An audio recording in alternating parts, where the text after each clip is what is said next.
What's better than Judge Judy? Well, nothing, but we'll try our best. What's next for Dak and the Cowboys? And the smartest quarterback conversation you're basically ever going to hear in your entire life. We've got all that and more. I'm Jason Fitz, and it is time for Inside Coverage. Welcome to Inside Coverage, part of the Zero Blitz family, where we dive into the how and why on all things NFL. I'm Jason Fitz, hanging out with Jori Epstein. Jori, you're laughing at me because my voice cracks like a child every time we do this. And I don't know what to say other than just watch out. This week I've been on one. Like when I did this the other day with Frank Schwab, there were 3 energy drinks before we started. I was like a kid in a theme park for the first day. It's a little bit of that. I just ran a personal record at Orange Theory this morning on my run. Let's hear about it. I'm chock full of BCAAs, pre-workout energy drink. Like I'm telling you, look, I'm never going to be as fast as Jori, but it was a 12-minute run and we were trying to see where we could get in 12 minutes. I got to the 1.7 mile mark. I feel good about that in 12 minutes. So, I got a ways to go, but that's no Jori. I can't keep up with you. Well, I mean, I don't know that I'm faster, but I do like the distance. I'm going to be going for a run after this podcast. But yeah, I think we're coming off. I'm like on the back-to-back podcast. You're off the I got the energy. And I just wasn't expecting you to be quite as loud as you were right in that moment. But we know you bring the energy. That's why the listeners love it. And we're ready to roll. Yeah, that's basically I yell. I yell like Kermit the Frog everywhere I go. I get it. All right. Speaking of yelling, you were in Indianapolis. We got a lot we're going to get to over the course of this show, including some big news on the franchise tag stuff, winners, losers. We're going to basically be the court of public opinion on who we can trust. A lot we're going to get to, but I do think it's interesting because one of the things in Indy where you were that was a big talking point was the Cowboys. That's always the Cowboys conversation part of this. And I'm trying to figure out what's going on with Dak, because as I was driving around this week, I heard some people saying, look, if this was simple, it would already be done. Dak going into the last year of a deal, everybody trying to figure out if the Cowboys going to try and reduce his massive cap number. Like, what is the sense right now that you have on what's going on in Dallas? Yeah, I think you can't talk about Dak's contract without talking about Micah Parsons' contract, CeeDee Lamb's contract, and also what the Cowboys' plan is for the future of their head coaching staff. And to me, it's like those 3 are kind of in concert. We used to see this with Dak, Amari, and Zeke. And it's sort of like, who do you get done first? How much cap space, or as Stephen Jones likes to say, how much of the pie are you allocating to each of them, and how are you doing this? On one hand, Dak's $59 million cap hit is a little bit prohibitive. On the other hand, it's not as prohibitive anymore. The salary cap rose by over $30 million this year, which is above the projection of every single exec in the league I talked to. Now, when I mentioned this to a Cowboys person, they're like, yeah, but we were thinking 15 million. So it's more like 15 million extra than 30 million extra, but it still is extra. So think of this more as, what if they were to take a $40 million cap hit or a 30 something million dollar cap hit? Like, that's really, if we're trying to compare apples to apples, what is going on here. And so I think they have more flexibility in this particular year than you do most years to take on a cap hit like that. I think on top of that, you have all these coaching members who are kind of going into their last year. And so if you're the Cowboys, you have to ask yourself, if Mike McCarthy is not the coach in 2025, do we think Dak is the quarterback?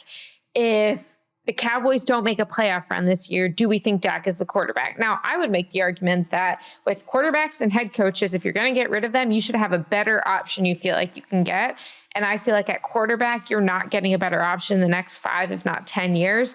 I don't know about it at head coach. But to me, it's like, if I'm the Cowboys and I'm GM for the day, I'm getting that CeeDee Lamb deal done tomorrow, because CeeDee led the league in receptions and was top 3 in receiving yards and receiving touchdowns. And the market for receivers is only going up. And so I think that the Cowboys tend to have deal inertia and often don't get deals done because of it. And I think that CeeDee Lamb has been everything you could want. And you need more receivers than you do quarterbacks, and they're less expensive than quarterbacks. And so to me, while we're all talking about this Dak contract and it could get done next week, it could get done next year, I think that, the Cowboys and Dak's representative did not meet in Indy about a deal. I think that from what I was hearing from front office and agent people seemed to be like kind of standard about the Cowboys. It's like they just were not they didn't have a lot of momentum on deals, and people were a little confused about that. But I think in particular, that deal, I'm like, get CeeDee done and then see what you want to do with Dak. What's hard for me in all of this is like the baseball adage of WAR, like wins above replacement. Like CeeDee's great, and I don't take anything away from that. As we start talking about the NFL draft right around the corner, I've seen some mock drafts that have as many as 6 receivers in the first round. And we're talking about, Marvin Harrison Jr. being the best receiver we've seen come out in X amount of years, to pick your time frame here. So epic receivers come around a bunch. Quality starting quarterbacks don't, right? So to your point, you got to have something better lined up. I still believe that if Dak hit the open market today, there'd be a laundry list of teams that would look around and say, yep, we'll pay him. Whatever it takes, we'll pay him because Dak is better than what we got. There's a laundry list of people that would overpay to bring Dak in. And if you're the Cowboys, you got to understand that one man's trash, another man's treasure. The fact that there are so many teams that would fall over themselves to get Dak, while you're sitting here saying, well, I don't know if we really got the guy. Okay, you know what's worse than Dak? Going into this year's draft, realizing you're picking in the middle of the first round, and you're not going to have a shot at one of the top 5 quarterbacks in this year's draft. I think that the hardest thing to do when you're a team is deal with what happens when you have a pretty good or very good quarterback that's maybe not a Hall of Fame quarterback, because that guy's going to get paid. He's going to get contracts. Fans are going to start to hate him because he's not Mahomes. This is just the cycle every team that has a very good quarterback that may not be Hall of Fame caliber goes through. Yes, I'm so glad you brought this up because it really speaks to several of the conversations I had in Indy. And you know how the combine works. We're out late. People are at the bars, and I was literally having a conversation with someone in the Cowboys front office around 2 a.m., and they're just being like, what happened to the days when we paid quarterbacks for Super Bowls, for playoff wins, for All-Pro, Pro Bowl, MVP years? Why are we paying everyone now? And there's a part of me that's I understand their frustration, and there's a part of me that's if you want the quarterback, you have to pay him. This is a supply-demand thing. You mentioned the wins above replacement, and I think that we're seeing that it's not that it's not that no one is replaceable, but unfortunately for running backs in the NFL right now, they are the ones who are replaceable. They are the ones who I had agents breaking down for me last week. If you look at the replacement cost at each positions, most teams believe they can find another running back who can do the job 70% as well. And what this agent was telling me is if you have a running back who can do the job 70% as well, or a committee of 2 or 3 guys who can get the running, the blocking, potentially the pass catching as well, that's valuable. 70% of a quarterback in the decision-making and the processing and the throwing and everything you have to do together is not valuable. And so I think, first of all, quarterbacks for sure, the demand far outweighs the supply.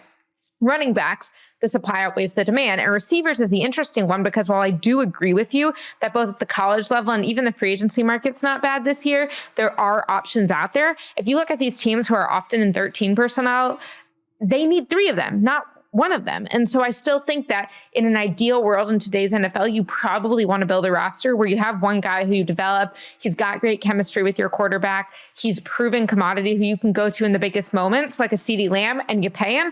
And then you pair him with another guy who's second, third, maybe late first round, who you get another really strong guy, but you're not paying him and he's on a rookie contract, and you have that together. And the Cowboys had that in Amari Cooper and CeeDee Lamb for a while. And then once CeeDee was getting up, they're like, okay, we can't pay Amari anymore. But I do think that you're still going to be paying a receiver, just maybe not 3 of them.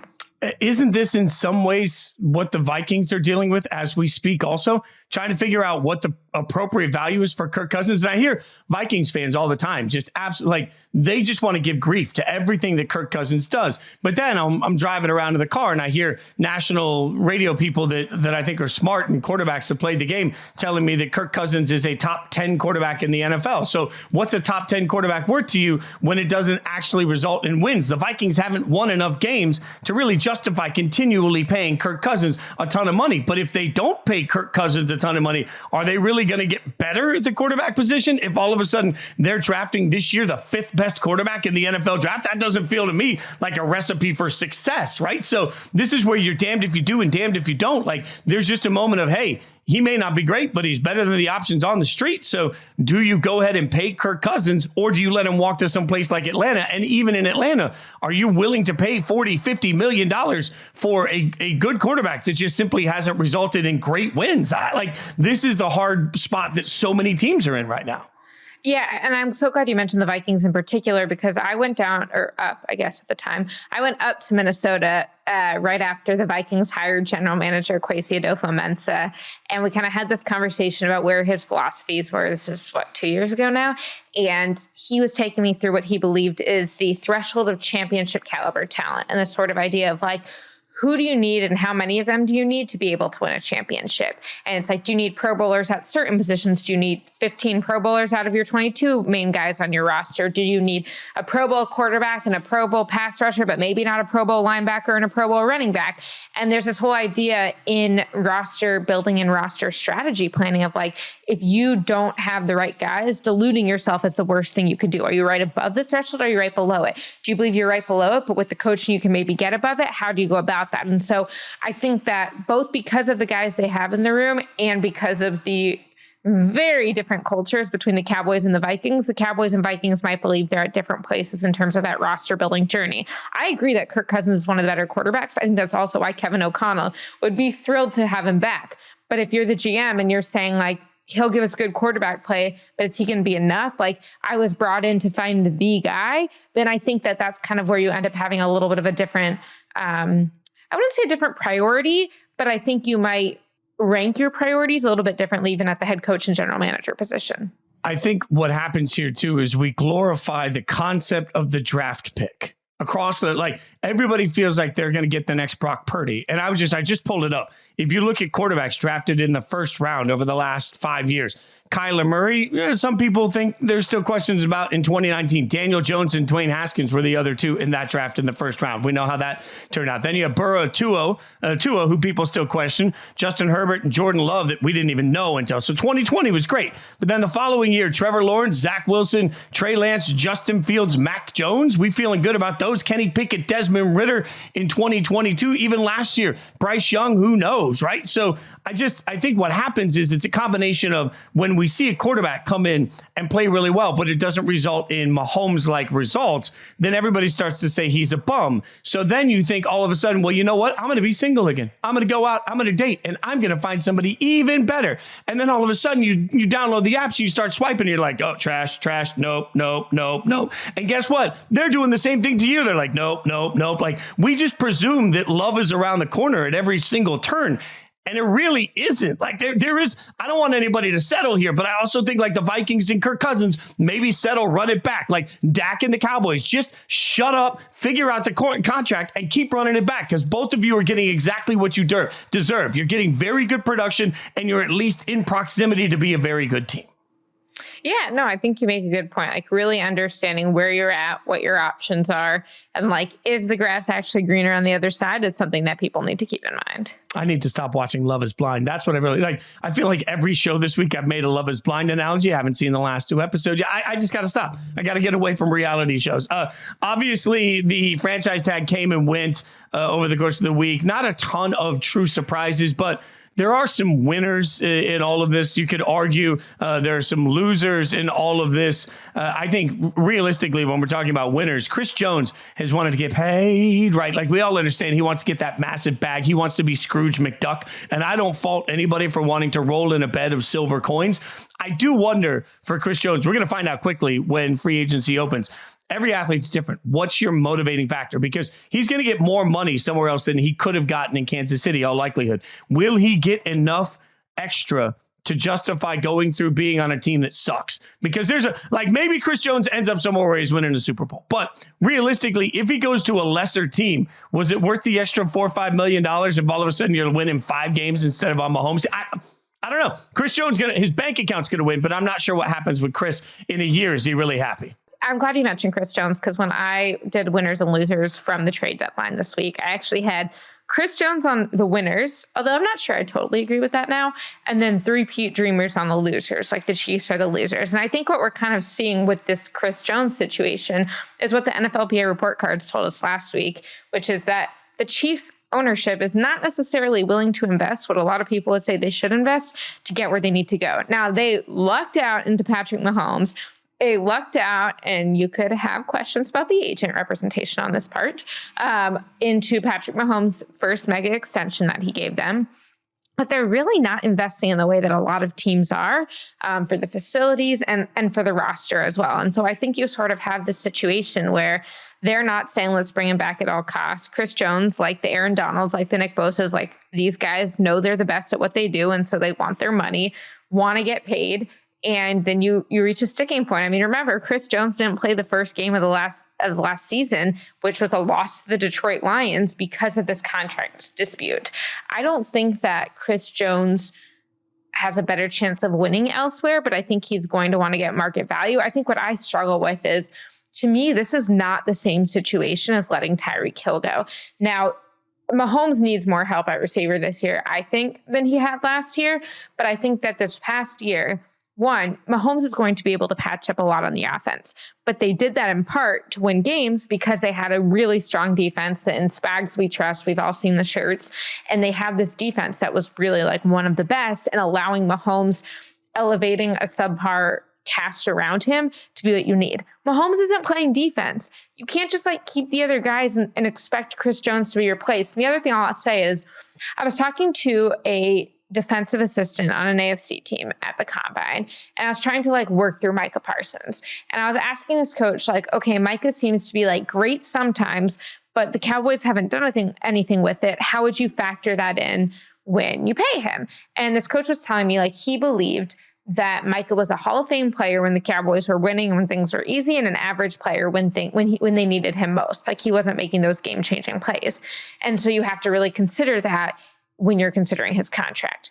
But then I was like, okay, but Chris Jones, people say he takes plays off, so is he not worth it? And this coach kind of made the difference to me, is that Chris Jones might take some plays off, but the plays that he's putting the most effort are the plays when he's needed most, at the moments when he's needed most. And I think that that's a really big difference on some of these guys, is like, can you rely on this guy to be there when he's needed most, when he's getting double teamed, when he's getting triple teamed, when he's not getting the calls he wanted on holding? And I think that Chris Jones does that. And so to me, Chris Jones, even if he's not young anymore, and even if he's not at his peak every single snap, I think he's going to be so valuable. And I think the Chiefs will really struggle to get that three-peat without him. The best and worst thing for the Chiefs is all the same. They have Mahomes, they have Spags, they have Andy Reid, right? And so this is a little like if anyone ever played, pickup gym basketball. Like if I'm waiting for next and I just happen to be one guy in the gym and I pick up the four other best guys in the gym, I'm going to win some games, right? Like it just happens to be, there's this moment of, as long as I got Andy Reid, Spags, and Mahomes doing all the heavy lifting, it really doesn't matter who else is on there. They've been able to get away with that, especially this last year. I think this was a team that, on paper shouldn't have won a Super Bowl, and they did, which is a credit to Mahomes, Spags, and Andy Reid. I say that with great respect. But at some point, you are going to ask them to do such a heavy lift that it simply can't be done. And I keep thinking about that when it comes to, Chris Jones hitting free agency, the reports that they're at least considering trading L'Jarius Sneed. Like, you've got one thing that really kept you in the games while Mahomes had to do all of the rest of the work, and that was your defense. So why make life tougher on everybody? You've won 2 straight Super Bowls. Spend whatever it takes. Continue the ride. Like I don't want to oversimplify here, but I think that I think the Chiefs are looking at this realistically and saying, hey, screw it. We don't have to worry about anything. We got Reid, we got Spags, we got Mahomes. We'll be just fine. And until that's proven otherwise, I can't fault them for it, even though I think it's bad business. Right. If there's ever a team that should sacrifice their future for the next 1, 2, 3 years, it's the Chiefs, because they are in their window. They've got Mahomes. They have the momentum. If you have Mahomes, Travis Kelce, Chris Jones, and the coaching staff, I trust that you will be able to win.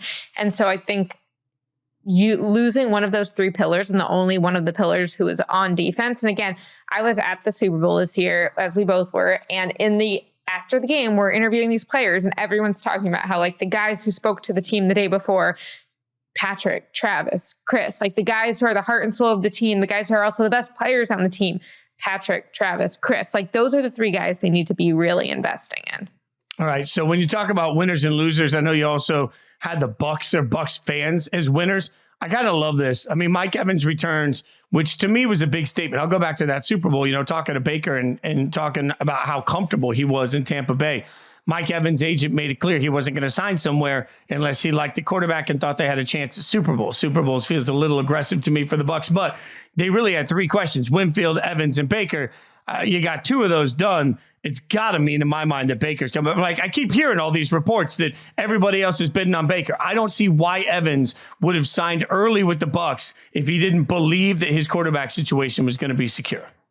Yeah, I think that Baker and the Bucs each can do so much better with each other than they can do with anybody else. I think the Bucs know they have a guy who the locker room loves, who totally took them like above the expectation, who has a lot of ability. And for Baker, it's if I'm with another team, I'm saying, well, this is a guy who last year played great, but can he stay healthy? He didn't his whole career. Was it a Dave Canales thing last year? I don't know. And so I think if he can show, even on a 1-year deal, and he might not want that, but if he can show for another year that he could do that and stay healthy and work with another play caller and have that level of success, which, by the way, got a lot easier when Mike Evans, who I think he had 13 touchdowns thrown to last year, no one else he had more than 4 or 5, is coming back. I think that that's his best chance for success. And so I think that they definitely should stay together. I'll say when I was doing some Russell Wilson research this week, there are some people in the league who are like, well, would they try and get Russ in the building as a negotiating tactic of like, hey, Russ doesn't cost that much anyway. And Baker, if we already have Russ, we don't need you. We just want you. So would we take some time? Which, by the way, I was at the Bucs-Jets joint practice last offseason when they're still, it's like a few weeks before the season, and Kyle Trask and Baker Mayfield are still switching off first team reps every series. And I'm not a big column person because you know me, I much prefer to be like, here's what other people are saying than here's what I think. But I ended up writing a column essentially of like, if they need to pick a quarterback, forget who it is. I did think Baker was the best option, but they just needed to pick someone. And Mike Evans told me on the record, like, yeah, we need to know our guy. But I think when you saw that Todd Bowles was willing to be the last team to pick their starting quarterback in the offseason last year, do we feel sure that they're going to commit to Baker now? They should, but I don't know. That's a great point by you. The only thing with Russ, and I'm just going to say this as loud as I possibly can. Russ is washed. He's cooked. He's done. He's over. Like Russ is not good. He's not good. He's not good. Like I'm out. I'm completely out. I cannot say this loud enough as I look directly at this camera. Jori, Russell Wilson is not good enough to be a starting quarterback in the NFL anymore. And I said it when the Broncos acquired him. At the time, I was doing a daily national radio show for ESPN, and everybody was like, oh, how scared are you of Russ? My answer was not at all, because Pete Carroll's a smart coach. Pete Carroll wouldn't just let a quarterback walk. And by the way, he did, and they were fine. Like the Seahawks were so good, they just let him walk away. They were like, nah, we're okay. The Broncos hate him so much that they're willing to take on $85 million in dead cap hit just to let him walk away. And when Sean Payton took the gig last year, and all of my, at the time, coworkers were sitting on ESPN every day telling, oh, look out for the Broncos. My answer was, it is stupid that Sean Payton would take this job because Russell Wilson can't play. So guess what? They're going to go 1 year. He's going to bench Russ. He's going to cut Russ. The dead cap hit means they're going to have to gut the entire roster, and the Broncos are going to go into rebuild like every team does when they hire a famous coach to come back and coach them. This is simple to me. I saw it coming 2 years ago. I saw it coming a year ago. Jori, it is rare that I am this right. I've been right the whole way. Russ cannot be a quality starting quarterback. I would rather, as a Raiders fan, I would rather roll it back with Aiden O'Connell as my starter and you as my backup than have Russell Wilson on my roster because the guy can't play. I have so many thoughts about that, but I'll start with two things. The first is that when you said, I'll say this as loud as I can, my ears were trembling because we both know that you have a very high volume capacity, and I sometimes have to turn down the volume on the computer. So thank you for saying it emphatically, but not screaming. It's really appreciated for me and on behalf of the listeners.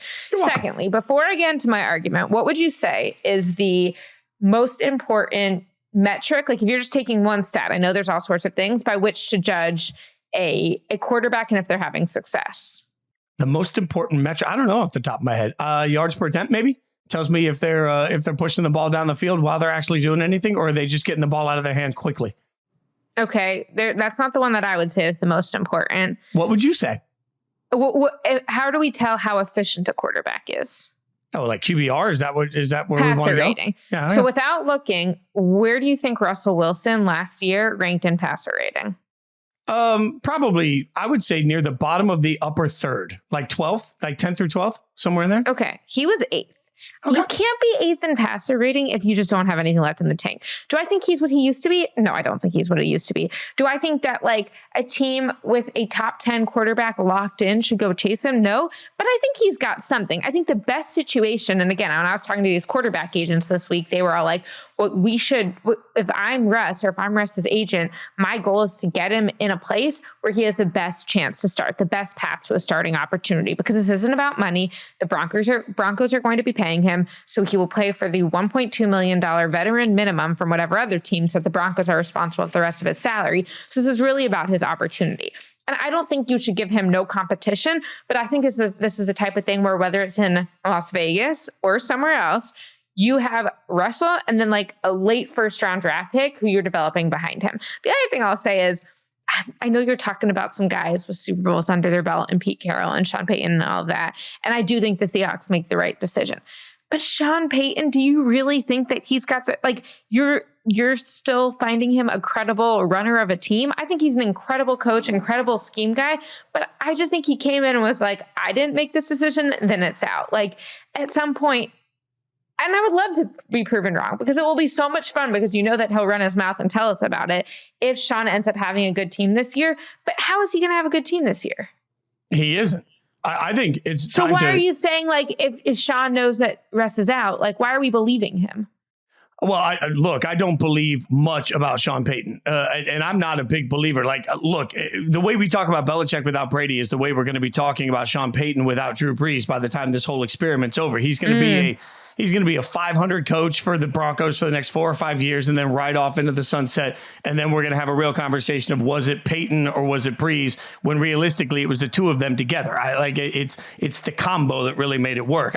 There's nothing about Sean Payton, the coach, that scares me. I'd make the argument right now, fully acquiescing that Antonio Pierce would be the 4th ranked coach in the AFC West. I would put Sean Payton as the 3rd. I would rather have Harbaugh than Sean Payton any day. And none of them are going to touch Andy Reid. So I don't think that there's a ton of street cred, but there are smart people that disagree with me. So my only point is that if Sean Payton took this job because he sat around and looked at it, going to take my opportunity to come back into the league, A, he should have seen that Russ sucked the minute he took that job, but before he took that job. But B, I mean, he ran him out of town. Like, for an organization to spend that much money, like to spend $85 million to just get rid of him, like everything you just described that Russ could do somewhere else, Russ could have done in Denver this year.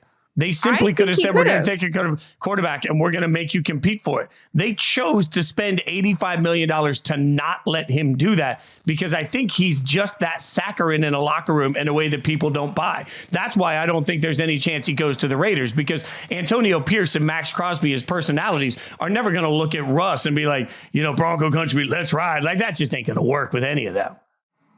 I think now you're making a more compelling point, which is Russ's impact on the locker room. Because I think Russ on the field, he doesn't suck. He still has gas in the tank. He can still play. And honestly, his teammates were still kind of standing up for him when he got released this year. Like, I think it was Cortland Sutton who had the Russ apology form he was tweeting out on Instagram. I agree with you. And that's why for me, I'm like, when people are saying, well, what if Tampa uses him as leverage? I think like the least functional quarterback room would be Baker Mayfield and Russell Wilson in the same room, because if there is a spectrum of authenticity, Baker Mayfield and Russell Wilson are on opposite ends of it. And that's well said. I don't know. I still think that this is a Sean thing as much as it's a Russ thing. And to be clear, I think he's a great play caller, great scheme, but kind of like we saw with Bill Belichick and we've seen with even Pete Carroll, some of these guys, it's like at some point when these guys want all the personnel control, not only is it no longer the trend, it's also not really necessarily best operating practices because they come in with these ideas from so long ago. Like, if you want to trust Sean Payton to get your quarterback, why didn't he find the successor in New Orleans? And not only did he not find the successor in New Orleans, when he didn't find it, he was like, I'm out of here.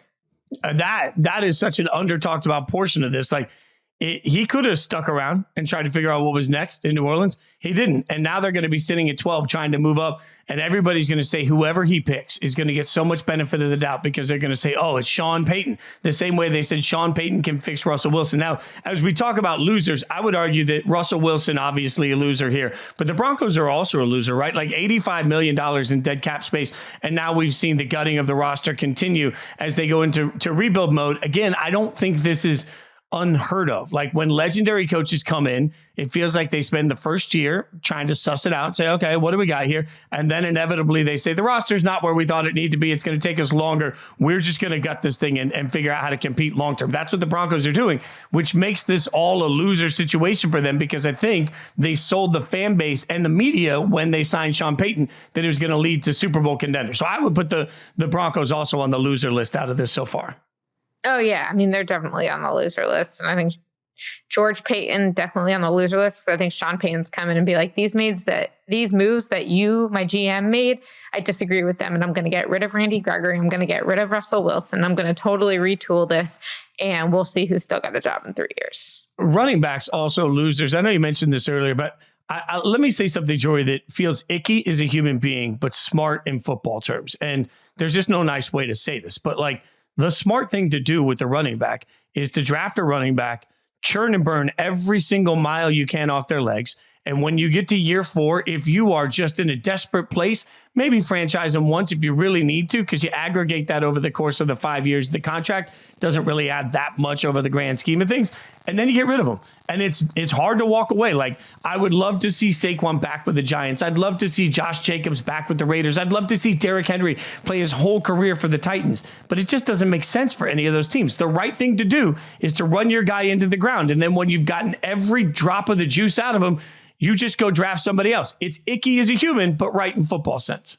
Yeah, we talked to a lot of coaches and general managers about this at the Combine. And the idea pretty much around everyone is, one, people still value the run game. They just change their view of what the running back's role is in a successful run game. And so you have some teams that are saying, well, I believe more in investing in the offensive line and creating a scheme that kind of opens up holes in different ways. And you have other teams saying, I still want running backs doing something, but I believe that role can be divided among a few guys. Like one guy can be your blocking running back. One guy can be your runner. Oh, you might have a quarterback who, by the way, is a little bit mobile and kind of adds a +1 in the run game too. And so I agree with you. I think we're actually still going to see decently high draft picks for running backs. I mean, like Bijan and Jahmyr Gibbs in recent years, like they were both good picks where they are. You might not be like Saquon and Ezekiel Elliott high. Like, I don't think you need to get up there, but like late first into like second, third, fourth. I think the ideal way to do it is to pay your offensive line, bring a running back in, and then have the continuity because you're not paying the running back and you are paying the offensive line. And again, supply outweighs the demand. I had one agent while I was working on my running back story. I was like, explain this to me. And I'm like writing notes on a napkin in like the Westin lobby in Indianapolis. And he's saying it's about replacement costs. Like, if you can get 2 or 3 guys in for $8 to $10 million to do what one running back was going to do, and by the way, there's less tread on all of them because there's 3 of them, that is helpful. Like 70% of the running back impact can be useful for a team, whereas 70% of the quarterback ability, when you need a guy who's processing the field, who's taking you through all the different things and making your decisions, is not useful. And so, especially with the other thing that an executive made the point to me of is, when you look at the length of time over which the salary cap has doubled and veteran minimum salaries have gone up more than 100% in that time, quarterback or like superstar salaries have gone up like 250, 300% in that time.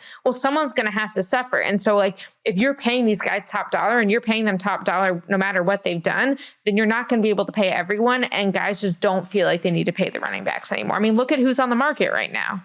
Big names. Like, these are epic names that when they were drafted or when teams have talked about their star players, they're the first names out of their mouths, right? Like, Derrick Henry is iconic to the entire Titans fan base, but they just have to move on at this point. And it becomes interesting for the Giants, particularly because no Saquon. We think that Darren Waller may be gone, and now all sorts of rumors coming out that they might be in the quarterback market, but they sit with the 6th overall pick. So they're going to have to make a really difficult decision. Do they try to get aggressive and move up? Because, when you start to look at the draft situation, if you're trying to move from 6 to 3, that can be enticing for a team like the Patriots that have holes to fill, but you're going to have to give up things to do that, which means the Giants are in a worse situation to fill the existing holes they have. So it feels like the Giants walk out of this losers because they just don't have the ability to fix things quickly. Yeah, I definitely have questions about what the Giants are going to do this year, who is playing on offense for them this year, and how they plan on fixing this. Because that was why I actually put Saquon and the Giants both as losers, is because it's not that I thought that the Giants should re-sign Saquon, especially at that price tag that he wanted. But what are they doing without him? Like, who now scared? That's a lot of coaches talk about like this. Who am I scared of? Who do I not want to play against? And those people I should have on my team. Who on the Giants offense right now do you not want to play against?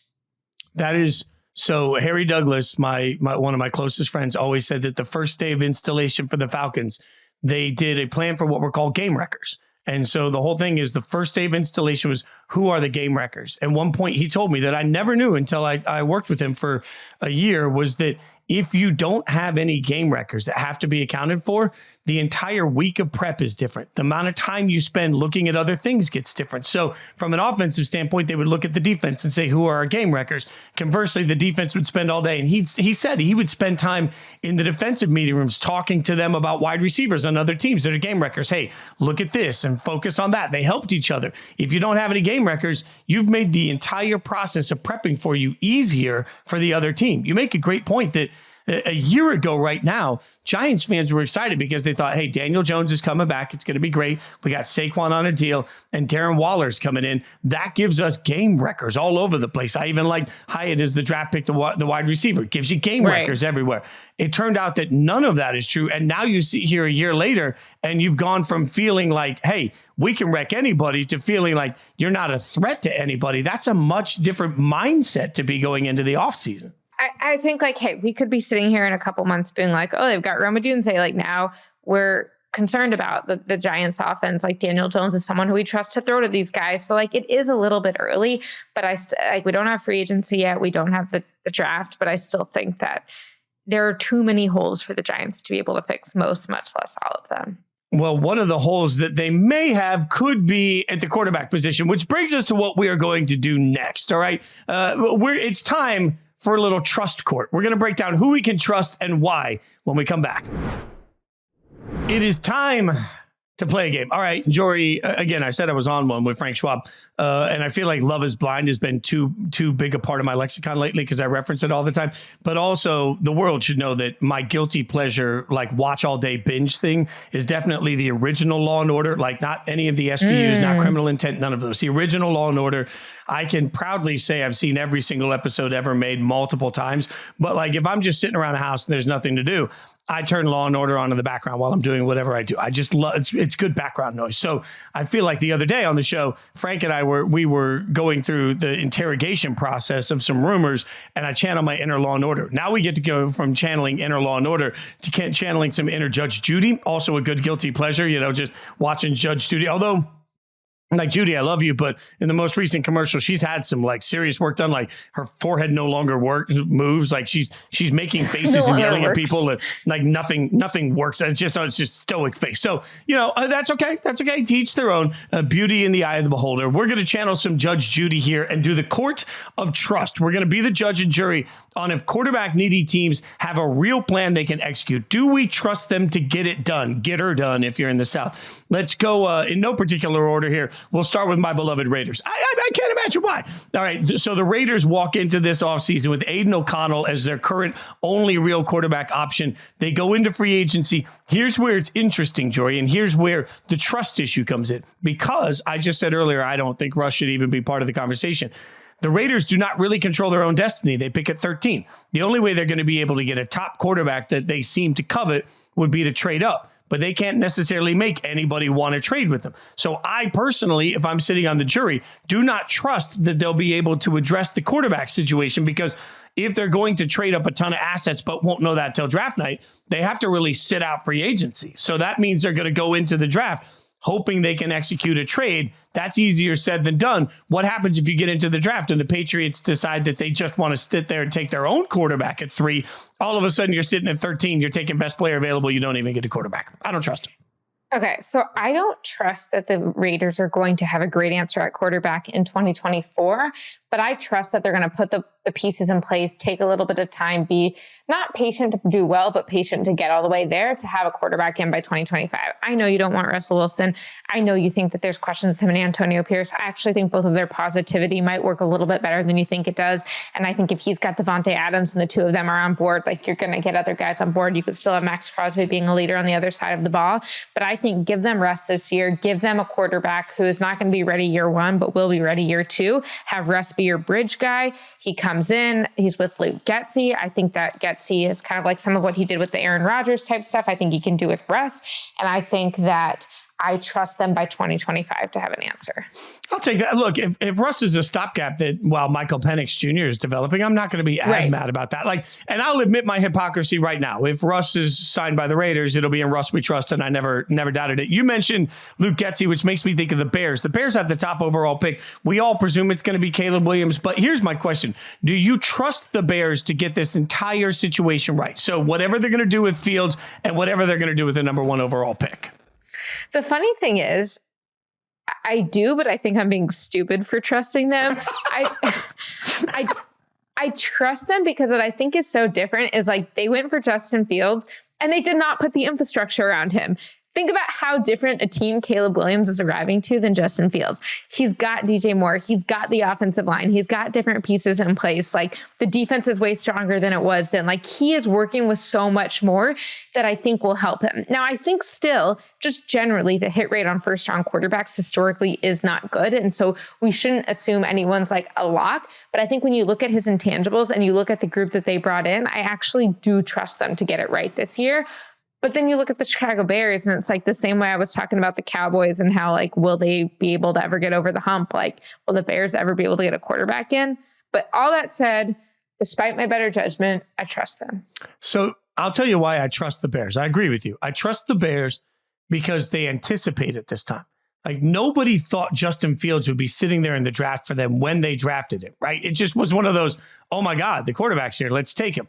There's a big difference to me between that and entering this entire offseason saying we're picking number 1. We know who we're taking. How do we build around him from the outset? Like it influences free agency. It influences the money they're going to spend. It influences what they'll do with their second pick in the first round. Like all of these things that didn't happen with Justin Fields. So they're going to be one step ahead from the outset. So I also trust the Bears. Look at us giving trust there. What about the Falcons, who last year decided that Desmond Ridder was everything that they would need? Now this year has to make a decision. They are going to be picking in a spot where they could take a quarterback or they could sign a Kirk Cousins. Do we trust the Falcons to get it right? Okay, what I think was so interesting is that you have teams who are like, oh yeah, we'll figure out the quarterback situation. Like we believe in ourselves, blah, blah, blah. And then you have Terry Fontenot, who at the Combine was saying like, it's critical we get this right. We know that we got to get it right. It's real clear. We're not shying away from it. And you had Raheem Morris, their head coach, saying that if the quarterback play had been better last year, then he might not be here. I think you just need someone to talk honestly about the quarterback not being there for it to work. And the Falcons being willing to say, like, we need a quarterback, to me, gives me more hope. I think that when we saw Deshaun Watson, Deshaun Watson, they seemed to be in on. They didn't get him. Lamar Jackson, they didn't seem to be in on, or they seemed really intent on convincing people they weren't in on. So that was weird. But like all of this Kirk Cousins to the Falcons hype, if they can get him, I think Kirk Cousins with their weapons is a great answer. And again, I don't think that Kirk is trying to be there for 5 years. So give him 2 to 3 years. I think he's still got that left in him. And then bring in a guy to develop behind him. Not like, I know I'm saying everyone should bring in a guy to develop, but this is different. Like I think the Raiders should get a first rounder to develop. And I think the Falcons can get like a third rounder behind Kirk Cousins.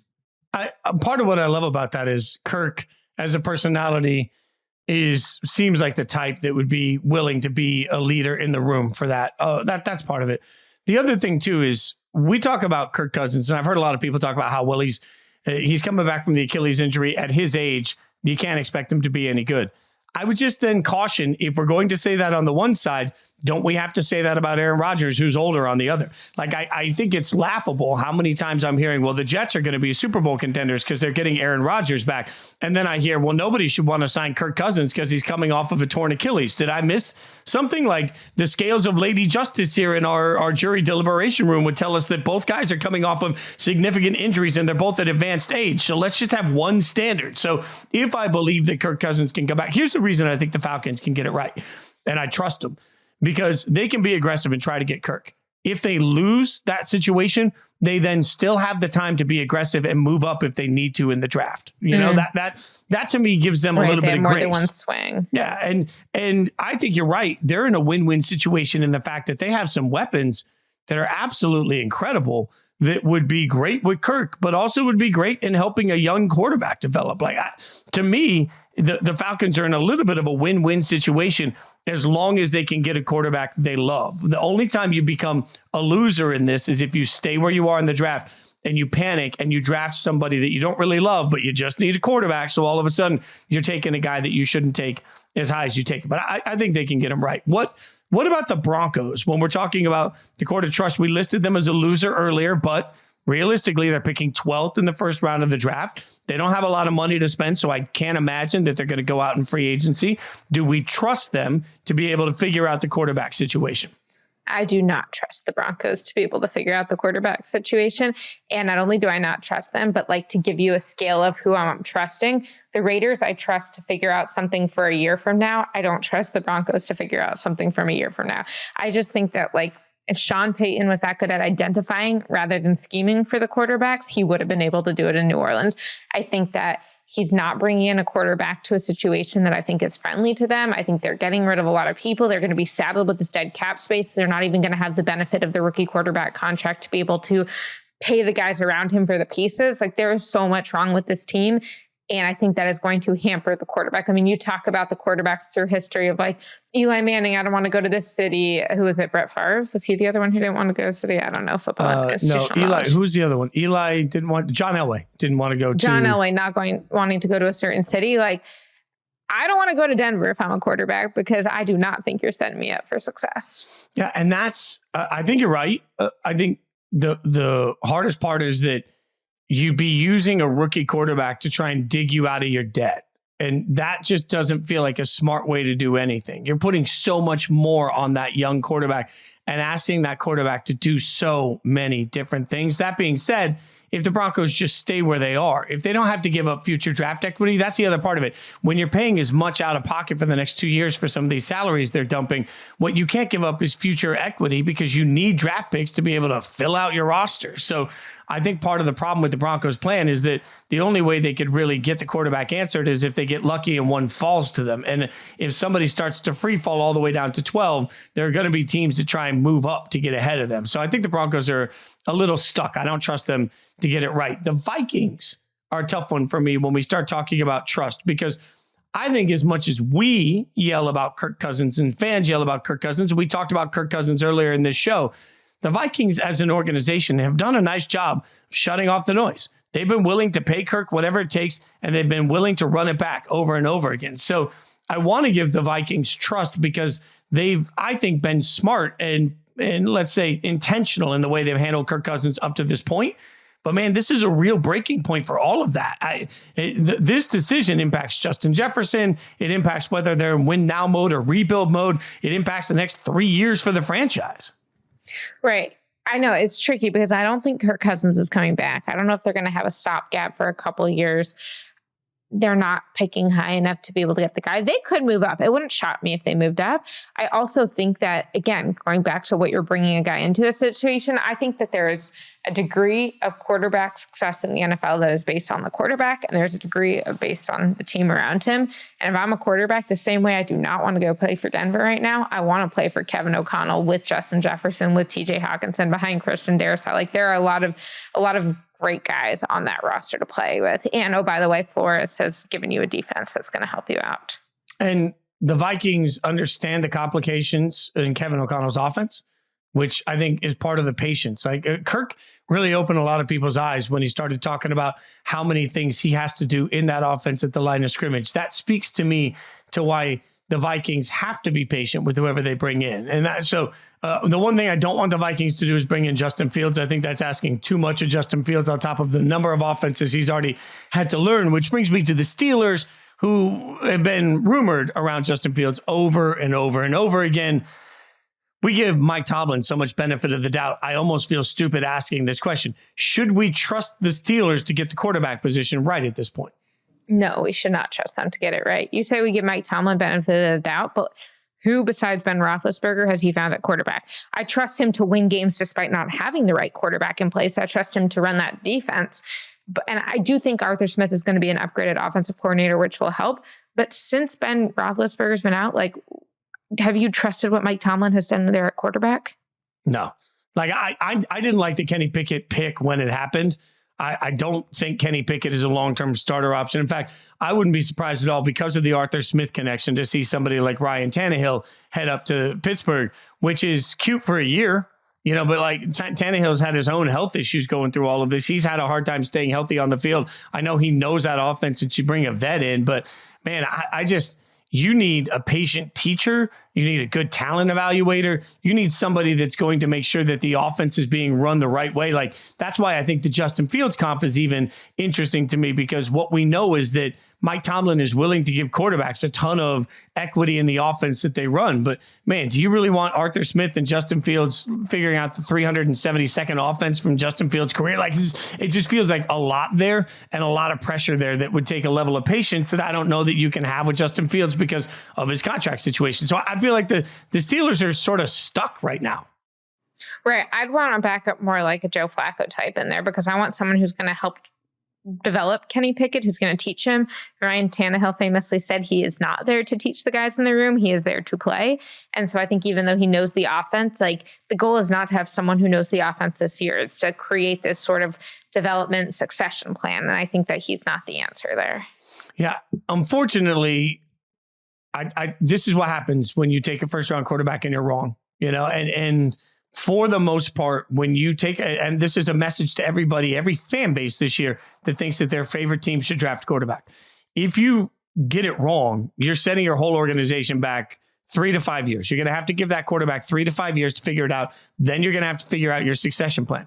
And as you alluded to earlier, more often than not, first round quarterbacks don't pan out. So now all of a sudden you have this situation where, because they drafted wrong, it's not Kenny Pickett's fault that the Steelers drafted him. It's just the way it goes. So now you have a quarterback that I don't think can play at the highest possible level. I don't think he can be a difference maker in the AFC. I don't think there's ever a world where Kenny Pickett is on the same tier as a Josh Allen or as a Patrick Mahomes or even as a Tua or any of those guys. He's just a meh quarterback. And in the AFC, you can't win with a meh quarterback. So now you're going to have to let this thing run its course before you can get bad enough to address it in the draft, or you're going to have to hope to hell that you can turn around and trade for somebody that can be your savior. It's asking so much. I think this is the moment that we're living this moment of realization for, as we said earlier, Sean Payton, for the Patriots organization, for the Steelers organization. When you've had a Hall of Famer at quarterback and you don't, most teams are not the Packers. Most teams cannot just figure out a plug and play option. Right. And I think that if we are wrong about the Steelers' ability to answer the quarterback question, it will be because Arthur Smith just takes a totally different approach than Matt Canada did. I don't know that that's going to happen, but I think that's what would save him. But I also think there's a question to ask yourself of, if no quarterback is going in the NFL draft before the 22nd pick, which is, I believe, where Kenny Pickett went, should you be drafting that guy? Because a first round pick, I know you want your 5 years. I know you didn't have to trade up to go get him, all of that. The quarterbacks who people think, hey, they're the guy, they're going more like top 10. And again, you can make the argument Patrick Mahomes was 10 and Trubisky is way above him. I know it's such an inexact science, but I kind of feel like if you don't believe strongly enough in them to go get them, then you probably should just wait until later and go invest in your roster elsewhere. So waiting becomes part of the conversation for the Giants. We talked about it earlier. They are in a situation where they could trade up and try and get one of the top 3. The question is, do we trust them to have a clear path of what they're doing at the quarterback position? And I'm going to add a layer of complication here in my mind, Jori, and that's Daboll. Because after 1 year, Brian Daboll was absolutely, he was basically Moses parting the seas, able to do whatever he wants, walk on water, sort of Jesus thing. Everybody in New York thought Daboll was the man, right? And then the next year, not good, right? And so now all of a sudden you got everybody looking around saying, well, wait, was that a 1 year aberration? And as we talked about earlier, now maybe they don't have any game records in the room. Now that Daniel Jones contract doesn't look great. The rumor out of the combine is they're trying to move up. Okay, well, what's the plan for Daboll going to be in all of this? Because is he willing to go through the process of trying to get a quarterback worked in, which can take a year or two, may not have immediate returns? Are they going to be patient with him? I just think right now the Giants need to identify who they are as an organization for the next 3 years before they figure out what they're doing specifically at the quarterback position, because they have a ton of needs, and they could sit where they are in the draft to get a wide receiver or an offensive lineman. They could get a day one starter. If they go up and get a quarterback, now we got to ask ourselves, what does that mean for the whole organization? Hot take, I don't know that the Daniel Jones contract was as bad as people think it is, because yes, $40 million a year seems like a lot, but they had a clear out. This was not 4 for 40 as it seemed like. This was a 2-year deal with an out. This was a, hey, this guy played great. We think we might have caught lightning in a bottle with like the Dable-Daniel Jones pairing, the way that Dable had helped develop Josh Allen. Let's see if we have something here. And if not, we're not tying ourselves. This is not a Russell Wilson $85 million dead cap situation. If they want out after this year, $22 million dead cap, which as far as quarterback contracts go, when you want to get out of them early, I still think Daniel Jones can do a lot for that team. I don't think he's elite, but I think that if he stays healthy, he can do a lot. I think you need a plan if he doesn't stay healthy. And then you should probably have, if you believe as Dable as the quarterback whisperer who helped Josh Allen become Josh Allen, you should bring in a guy to start doing that. But I don't know. I think that it'll be interesting to see if they want to give that premium spot, because I think that Dable would be more likely to advocate for let's go get another quarterback if his job weren't on the line already. Yeah, I think that's going to be an interesting part of it for the Giants, particularly because Daniel Jones would have value elsewhere. I think we can all agree on that. To your point, he would have value elsewhere. If he doesn't have value with the organization, then they just need to move on. I want to bring one other team into this. Do we trust their quarterback situation or their ability to address the quarterback situation? And this one might seem a little out of left field, but I want to put the Titans on this list because Will Levis was somebody that a year ago, some draft pundits were telling everybody was going to be a top pick. I don't think anybody really believed that, but he free fell into the second round. The Titans drafted him. That was a totally different, that was Mike Vrabel's team. Rand Carthon was the GM at that point, still is, but that was a different team. You now have a new coach that's coming in and you have a new staff that's coming in. I think it's a little surprising to me, given the fact that the Titans have a premium pick in this year's draft, that we're not at least discussing whether or not they should, as an organization, look around right now. Like Brian Callahan should look around as somebody that's worked with Joe Burrow. He needs to answer himself quickly. Do we really have the guy in Will Levis? Because if you don't have the guy in Will Levis, you may not be sitting in this premium position that many times where you can go out and get one of these quarterbacks. The Titans can move up if they wanted. They can stay where they are, and maybe the fourth best quarterback will fall to them. They really need to be asking themselves, would they rather have J.J. McCarthy than Will Levis? I think that's a fair question to ask, and I don't know if I trusted anybody there is doing it. Yeah, I think it's a great question that you bring up, and you're always super plugged into the Titans. You and C-Rob both. I think after talking to Brian Callahan at the Combine, I was so impressed just with the way he thinks of the game. Like, to me, he was not someone who I was like, oh yeah, this guy's going to be a head coach. And then you start talking to people after he's hired and you start talking to him directly at the Combine, and it's like, this guy's really impressive. I think that if he believes in Will Levis, he can help him develop. If he thinks there's a chance, he can help him develop.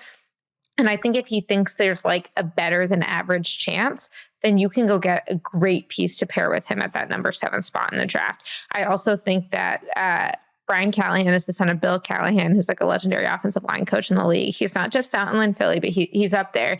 And the Browns let him out of his contract when they didn't have to let him go to Tennessee. And so I think you should expect Will Levis to have better pass protection than he did last year. So I think that in some ways, the fact that we're not hearing about this is probably a good sign for Tennessee, because it means that they are keeping things closer to the vest than they maybe have in recent years. There were a whole lot of leaks last season from a whole lot of sides. And I think that that's probably something that they realize might not be in the best interest of the league. Although, like, as reporters, like, Titans, come tell us whatever you want. We're here. We're waiting. We look forward to your call. But I don't know. I think that they also are going to have a little bit of time to rebuild. Like, I don't think anyone thinks they're ready now. And so I think Brian Callahan will have the chance to do it how he wants.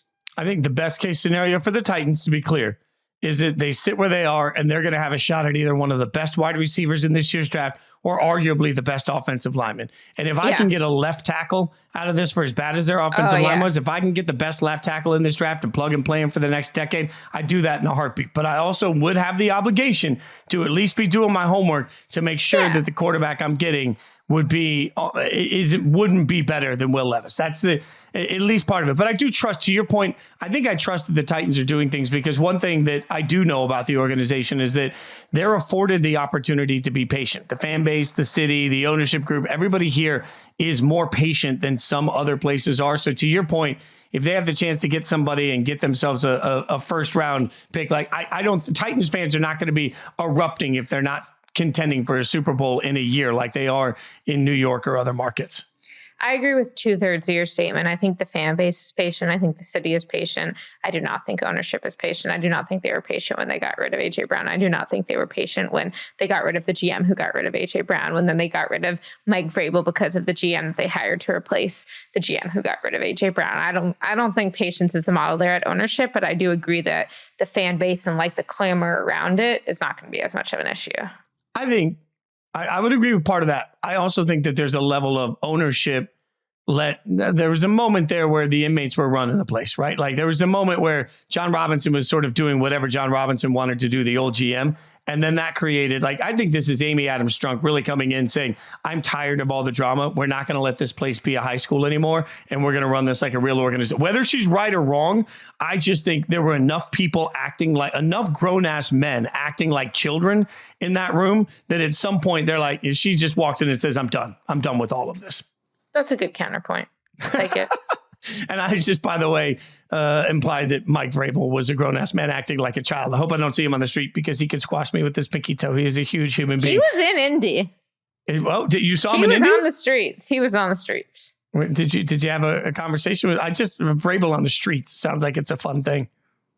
I did not have a conversation with him, but I saw him during the day in hotels. I know some of my friends saw him out at the bar, so it was interesting that he came.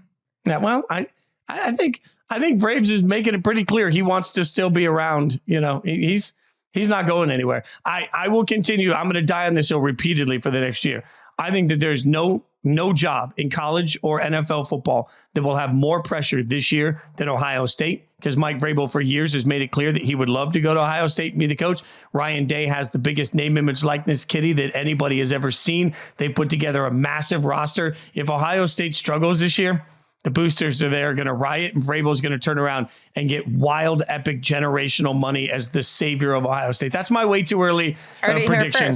If that comes true, I'm going to be insufferable. I'm always insufferable, but I'll be back on Monday. Zero Blitz hanging out with you there. Be sure to follow us on social media at Jason Fitz, at Jori Epstein, at SJ Rochelle. That's for Stone. He's doing God's work behind the glass. Stone's incredible. Also, be sure if you tweet Stone or X Stone, I guess we can say that.